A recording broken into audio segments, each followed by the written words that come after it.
എല്ലാ ജനങ്ങൾക്കും എൻ്റെ ഓണ ആശംസകൾ. നാളെ മൂലനക്ഷത്രം, നാളെ മൂലമാണ്. മൂലനക്ഷത്രത്തിന് പ്രാധാന്യം ഉണ്ട്. നാളെ അത്തപ്പൂ ഇടുന്നത് ചതുരാകൃതിയിലാണ്.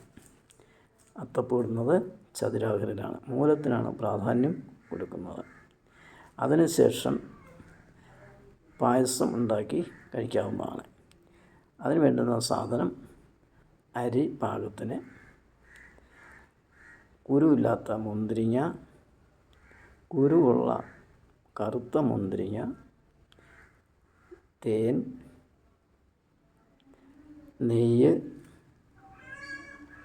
ശകലം ഏലയ്ക്ക.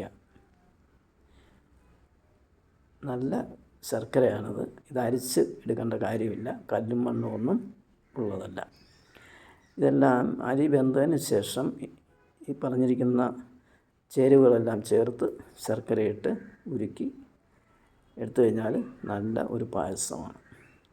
ഈ പായസം മൂലനക്ഷത്രത്തിൽ കഴിക്കാവുന്നതാണ്.